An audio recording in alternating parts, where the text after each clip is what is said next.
Welcome to the Damn Strong podcast. I'm your host, Bree, and I'm a full-time online fitness coach, and my passion is to educate women on all things fitness. I help women just like you step into the power of knowledge and commitment to ultimately live your best and strongest life. In this podcast, we'll talk about being damn strong in our body, mind, and life. I'll be teaching you how to navigate nutrition, strength training, and mindset challenges. So get ready to take some notes because we're building a damn strong life.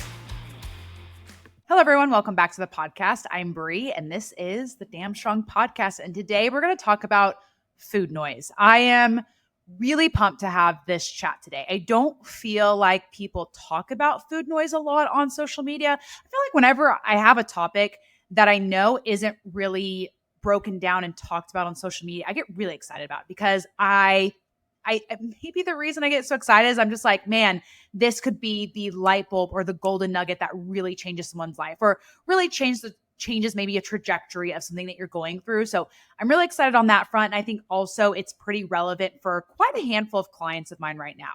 I always am helping, someone on my roster with some sort of like food noise, but I have quite a handful right now that came to me struggling with it. And we're working through that right now. So it's just like super like top of mind.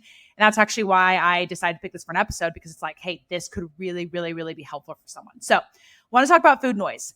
Before I talk about food noise, I don't know why I just felt like I need to talk to this and bring this to the attention, but I just felt like talking about it. This is completely different than food noise, okay? This is simply about my podcast setup, okay? If you are watching a video right now, if you're on Apple, you probably don't have a video, so I'll describe it to you, but my video setup for my podcast is not great. If you can see it, it's a mess in the background, right? So for those who can't see, I'll describe it to you. I've got a walking pad on the floor behind me, 2 moving boxes that have yet to be unpacked yet, a box on top of that is spilling out with some active wear to my right/left, depending on how you're looking at this. I now have the addition of 2 litter boxes in here. So the reason I'm pointing this out is because, one, if you're a coach, you'll relate to this, but this can relate to anyone.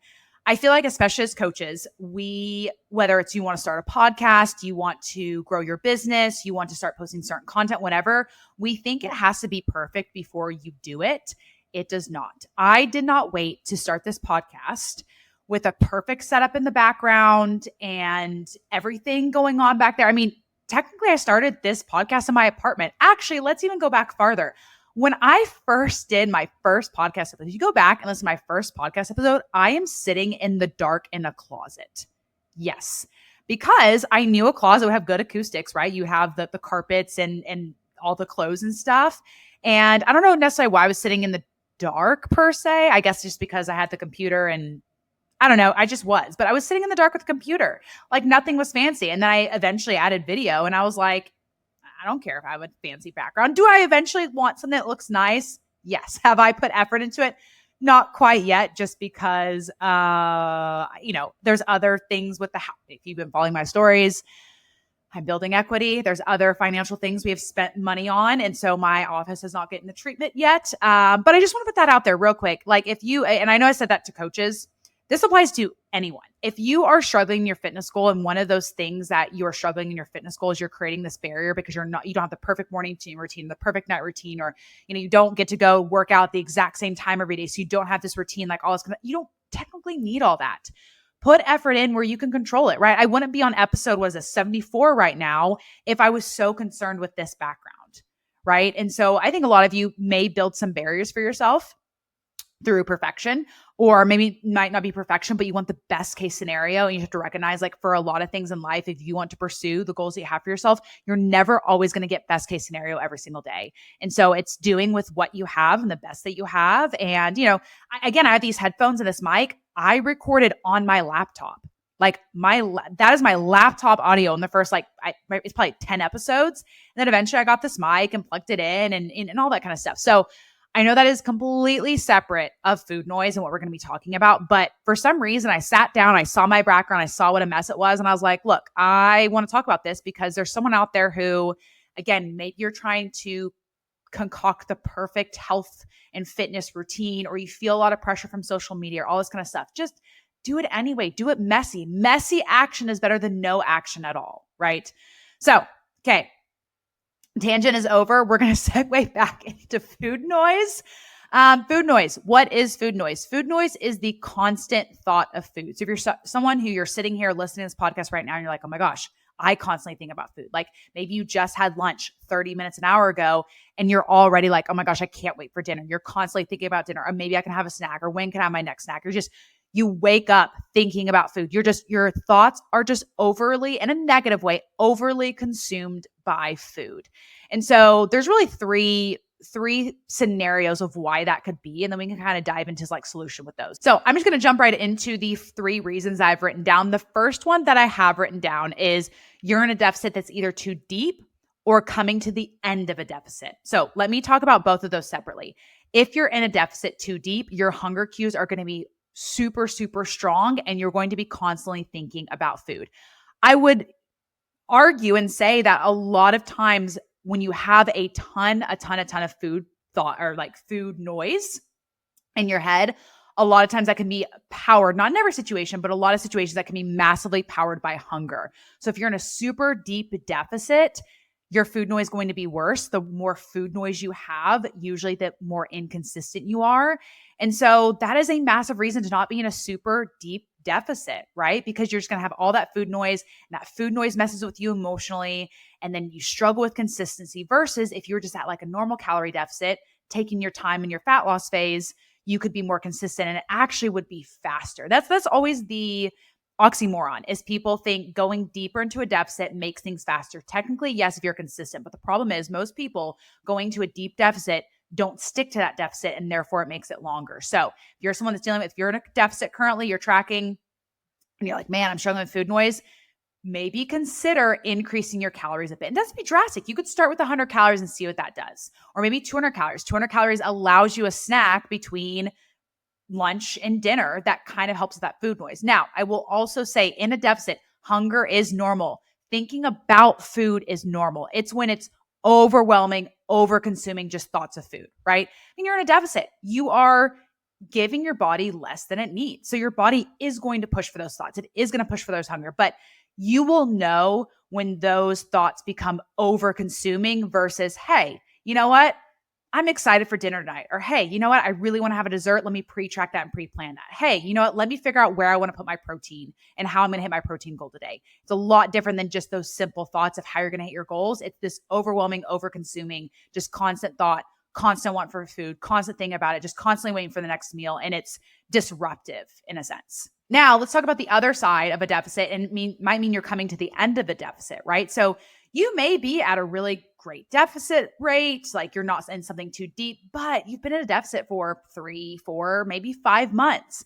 And so if you're seeing that food noise start to creep up and you're constantly more than like before, right? Again, I explained a second ago how it's normal for you to think about food in a deficit, right? And have that awareness, but like it's at an all-time high and you're not in a crazy deep deficit, it may just be that you need a break from a deficit, right? So before things get worse, notice that you're having that food noise and be like, okay, it's creeping up on me, what I want to do, right? So you game plan, you're like, okay, you know what? It's Monday. I'm going to finish out the week. Or you might be like, hey, you know what? It's Monday. I'm feeling it come on. Let me give myself a break through this week. And if this feels great, maybe I go ahead and end my deficit. If things kind of subside and I feel a little bit better, maybe it was an off week, but take that data and make a smart decision based on how long you've been in a deficit, what just happened. Like it could be, you just came back from a 2-week vacation in Italy eating all the pasta and pizza, and now you're back into a deficit. And yeah, you just came back from pasta and pizza. Your body's like, what are we doing? You were just feeding us plenty of food, and now we're back in a deficit. What's going on? And so maybe food noise might ramp up. So heavily consider the situation that you're in. But if you have been consistently in a deficit for a amount of time, again, everyone's gonna be different, the amount of time they'll be in a deficit. It could be that cue of, hey, you know what? We're coming to an end. Whether you've reached your fat loss goal or not, maybe it is a honest sign that we need to pause, go to maintenance, and then come back at another time back into a deficit. I mean, you have to remember your body wants homeostasis, right? Homeostasis is like, just like if you're unfamiliar with that term, it's just like having things be equal. Your body is constantly reacting to make sure things are level, that are balanced in your body, right? When you eat sodium, your body retains water to achieve homeostasis. If you could not bloat after, or maybe bloat's not the right word, if you could not retain water after consuming sodium, you would unalive. Like all of these things that we, take for granted, like maybe not take for granted is the right way to say, like get frustrated about, it's your body keeping you alive. And so, yes, food thoughts and all that, or food noise and all that stuff can be frustrating to have. But also just know your body's like, yo, bro, we've been losing body fat. And your body doesn't want to. Again, that is out of homeostasis for your body. And so your body will cue those things. And so when you've been in a deficit for a certain amount of time, those things can grow stronger, especially as you're losing weight. Okay, next reason you could have a lot of food noise is you've lived in a constant state of restriction for a really, really long time. That could be, when I say restriction, that can apply in a few different ways. That could be, you feared food constantly. So you've restricted, like you won't let yourself eat carbs, or won't let yourself eat certain processed foods or cake, or, when you're out at social events, you just feel this like, I can't eat this, I can't eat that. If you're in this constant state of restriction, you will typically hear a lot of food noise or have a lot of food noise. I cannot tell you the amount of clients who have come to me, and they come to me and they're like, Brie, I am just I'm addicted to sugar. Like I'm a snacker. I'm addicted to sugar. Like sweets are my thing, all this kind of stuff. And I'm like, okay. I let them talk it out, whatever. I understand, like foods are made to be hyper palatable. Okay. But 99.99% of the time, what's happening is they believe that having any type of sweets or any type of sugar, any type of fun foods in general is a bad thing for their health. I'm a big believer in everything in moderation. I do not want my clients eating candy for breakfast, lunch, and dinner, but I also don't want them eating broccoli for breakfast, lunch, and dinner, right? You'd be unhealthy in both scenarios because you wouldn't get the nutrients you need in other outside things, right? I want there to be a balance. And so for a lot of my clients, when I say, hey, I want you to have dessert after dinner, I want you to go out on the weekends and, go to dinner with your partner or with your friends. Like, let's find a balance to that. And as they start to implement all these things they restricted for so long, they're like, Brie, I've gone like 4 days and I haven't had a sweet. I haven't even thought about it because they were restricting it. Now, that's not the case for everyone. Like, I don't restrict foods. I have a very balanced approach, but I have a dessert every night. That is just one of my, I love sweets, but I found a balance to it. And I really, really enjoy having my sweets, watching something on Netflix with Sage, with all my fur babies. Like, that is just like one of my favorite moments of the day, right? So I find a balance to it. But because I've allowed sweets in my life every day, if I want that, I'm not constantly always thinking about sweets, right? So if you're having this overwhelming food noise, it can be from a place of restriction. Now, there's another restriction I want to talk about. So I talked kind of about like good and bad foods, right? If you label things. Another way that you can be like living life in restriction is you don't know the last time you weren't trying to be in a deficit. Okay. And I worded that specifically, trying to be in a deficit, right? If you're in a deficit and you're losing body fat and you're successful, you're eventually going to come to your ultimate goal. Maybe you take a few breaks here and there, you go to maintenance for a little bit, you come back, whatever. But if you're like, Brie, I have chased trying to lose 20 pounds for the last 3 years. You can't remember the last time that you didn't have a mentality of trying to lose body fat. You may have a lot of food noise because you're constantly thinking about, I need to be in a deficit. I need to be in a deficit. I need to be in a deficit.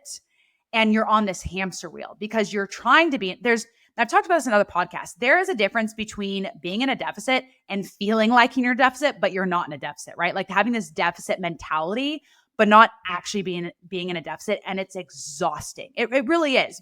Having this mentality of, I need to be in a deficit. I want to lose weight. This is a goal that I have.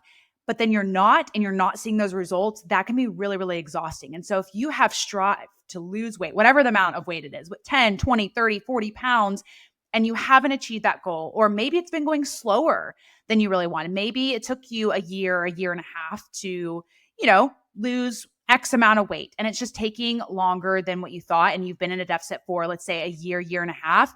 You may be having a lot of food noise simply because you've just been in this deficit mindset for so long. And so you actually need to give yourself a break. You need to take yourself out of this deficit mindset. Like, look, I'm going to maintain my body weight. We're going to go to maintenance for 6 months, like maybe half a year. I don't know what your situation is. Maybe it's 3 months. Maybe the goal is, hey, I'm going to do 3 months. I'm going to reassess how I feel. I'm going to go for another 6 months. Then after 6 months of being outside that deficit mindset, you try going back into a deficit again. So that's another form of restriction where yes, you're restricting food. I mean, anytime you have a goal, whether that's saving money or, going to bed earlier, whatever, there's something you're restricting, right? Like if you want to go to bed at an earlier time, you're restricting maybe your scroll time on Instagram. If you want to save money, you're restricting how much time you go out, how many times you go out to eat, right? There's some form of restriction, right? So if you can't remember the last time that you weren't trying to be in a deficit, like you don't remember the last time you've ever focused on maintenance and you're having a ton of food noise, that could be your sign that we need to take a break from this deficit. It actually kind of goes back to point one, right? Of where we talked about, if you're coming to the end of a deficit, you can have that food noise ramp up. Food noise can ramp up because, again, you're coming to the end of a deficit and your body's like, yo, give us more food, like we've been losing weight. But it also can ramp up toward in being in a deficit when you're just in that mindset, right? Of you're constantly going back and forth in this yo-yo because there's just no steady state of you just enjoying food. Okay, last point I want to talk about with food noise is, and this is specifically if you're tracking, you may be having a lot of constant food noise if you have too many touch points with food. Now, let me explain what I mean by that. If you are struggling with food noise, and one of the things you're doing when you're tracking is you're constantly pulling out MyFitnessPal 6, 7, 8 times a day, your food noise may be caused by having way too many touch points with food. And what I mean by that is maybe you have breakfast and then you pull out your phone, and then you have lunch and you pull out your phone, and then you have a snack and you pull out your phone, and then you're planning dinner. So you pull out your phone, but then you change your dinner. So you pull out your phone again, and then you decide on dessert. So you're pulling out your phone again, and then you're, whatever. That's a lot of touch points with food in a day. Now, I'm not saying you can't track like that, right? I pre-track a lot of times, but there's also a lot of times I just track as I go on with my day. Does not bother me. I'm not saying that there's a problem with you having touch points with food, but if you're experiencing food noise and you're tracking, you're being in a deficit, all this kind of stuff, try lessening your touch points with food. Try pre-tracking your food the night before, and that way you only have to touch your phone once. Now, that would mean that you would stick to whatever you pre-track, right? But that still lessens it, right? If you pre-track your next day, you're like, okay, I'm going to sit down. I already scroll on Instagram before I go to bed. So I'm already on my phone, right? So you get out your phone, you pre-track, okay, I want this for breakfast. I want this for lunch. We're most likely going to have this for dinner. So I'm going to pre-track that. And then this is the dessert that I want. Boom, planned. You don't have to touch your phone the whole rest of the day. All you have to do is pull out your food and weigh out your ingredients. And that's it. You do not have to touch MyFitnessPal one more time until you go to bed that next day. Now, let's just say dinner plans change. You need to change some stuff. Okay, cool. You pull out your phone one other time, right? So you went from 7 touch points in a day to 2 touch points in a day. And so that constant playing Tetris with your phone might be making all that food noise because you're like, okay, well, I had breakfast and that was 400 calories, which means I only can have this many calories for my snacks, but I don't have this snack. And that means I have to cut out the syrup in my, ProGurt or whatever you're making. It just creates a lot of, you're constantly having that touch point over and over and over and over again. And that's what's causing a lot of food noise for you. Again, I'm not saying that you can't track that way. If it works for you, for like, hey, I have breakfast, I track it. I have lunch, I track it, whatever. And that works for you, awesome. This is specifically if you're struggling with food noise and you're like, oh my gosh, Brie, you're calling me out. Like I do constantly get on MyFitnessPal throughout the day, like 4, 5, 6 times, whatever. And I'm having food noise, highly, highly consider doing pre-tracking. I've talked about pre-tracking before in many, many episodes. This is just another bonus to pre-tracking. And you know what? Life tip, you can do this with a lot of other things, right? Planning out when your workouts are going to be, planning out your week ahead of you. I sit down every Sunday, and I had a client name it this, and now I've called it this, is brain dumping. I brain dump every Sunday the rest of my week. Sometimes I'll do it on a Friday. If I know like a Sunday's going to be busy, then I'll plan it for a Friday. But on either Friday or Sunday, I do a brain dump. And what that means is I pull up my calendar and I go, okay, when am I working out? And I try to ideally do the exact same time. I get up at 5, I go to the gym, and usually I don't have to replan that. I plan what I'm doing for my job specifically. Since I'm running my own coaching business, I have to structure out what I'm doing each day. In case things change with client calls, all that kind of stuff. I add things to my to-do. I look at the next week to see if there's anything I need to do this coming week to prepare for the following week. And I spend, I don't know, depending on the week, 15 to 30 minutes planning all of that out. But then I have to think the rest of the week. my entire week is planned for me. My entire week tells me what to do. Like me recording this podcast episode, at this time I'm recording was on my calendar. And so I didn't think, okay, when I'm going to record a podcast this week, I go, I'm doing it on this day at this time. And I'll get done with recording this podcast. I'll have another thing on my list for today on my calendar of the next thing I do. And so I don't have to fumble all week figuring out where, again, playing Tetris with my calendar. And so if you're someone that feels really, really overwhelmed, again, I know I'm talking about food noise, but we're going to a little bit of life coaching here. Okay. Even though disclaimer, I'm not a life coach. Okay. If you feel really overwhelmed in life, one of the best things you can do is try to plan things. And I know some of you might be yelling at me through the screen, phone, whatever right now saying, well, Brie, I just don't have all this time to plan out. Like my life is crazy. My life is busy. Awesome. That is great. We can still figure something out for you. We can still find pockets of consistency. And maybe one of the ways that we find pockets of consistency is if you're someone who can't schedule, hey, my workout's going to be at 7 a.m. Monday, Tuesday, Wednesday, Friday, because your schedule is so all over the place, then you know what? On Sundays, you pull up your phone and you go, you know what? I got to see what this week's going to bring me. I'm going to look for the best opportunities for working out. And I'll just say, nothing's happening at 5 a.m. I know that is a struggling time to get up, even 6 a.m., whatever, but nothing's happening at 5 a.m. I'm just going to put that out there. That is why it's definitely one of the best times to work out. If you can get used to it and push through, I promise you, if you can push through just like the first 2 weeks of doing it, like it gets easier. You become more of a morning person. Now, I will say getting to bed at a good time is obviously very, very helpful. And that's already a struggle there.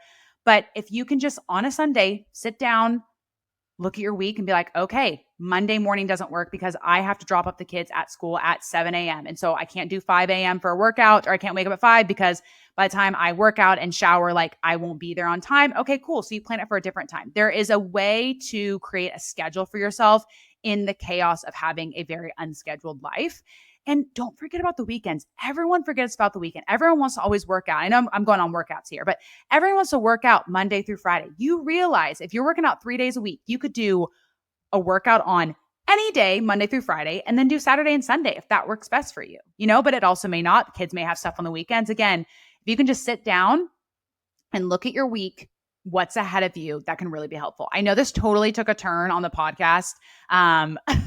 Into a different topic, but I just, we kind of go on tangents here, and hopefully that was helpful to someone. Guys, it's Brie. I'm actually popping in here post-edit to say something. I realized in talking about the calendar scheduling, I did not clarify how that related back to food noise. So I had a whole point that I was trying to make and realized I didn't wrap that up and circle it back. So the whole reason I pointed out and it felt important to me to bring attention to like planning your weeks in a similar way is it's about adding less touch points. Again, if you're someone that feels overwhelmed by planning your workouts and all this kind of stuff and just planning your life, whether it's meal prepping, all this kind of stuff, if you can have less touch points in planning, that can really, really be helpful, right? If you're just flying by the seat of your pants every single day and that works for you, awesome. But if you're someone that's flying by the seat of your pants and you don't know what's going on and you're trying to pre-track and track things and get your workouts in, but you just don't know when things are going to happen, that can be really overwhelming when you're having to plan that every single day. And so if you can sit down on a Sunday, on a Friday, whatever works for you, and look at the week ahead and be like, okay,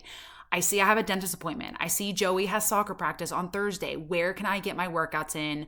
What makes sense for dinner on these weeks? What should I plan for lunch, for work, and all these different things. So if you can sit down and only have one touch point when you're planning, that can be really helpful. And I also want to point out, I understand like it's life.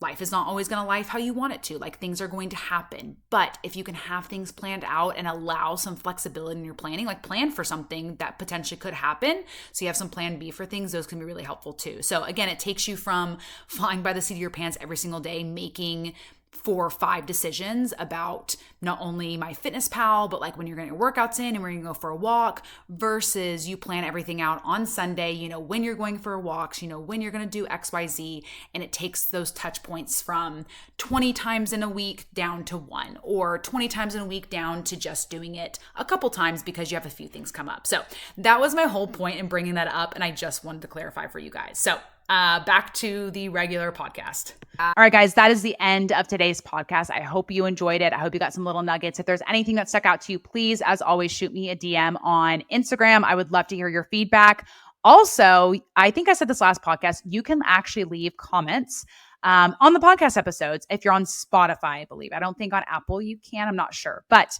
if you're on Spotify, please leave a comment. If you actually don't want to DM me directly and you want to share your thoughts on the actual episode, you totally can.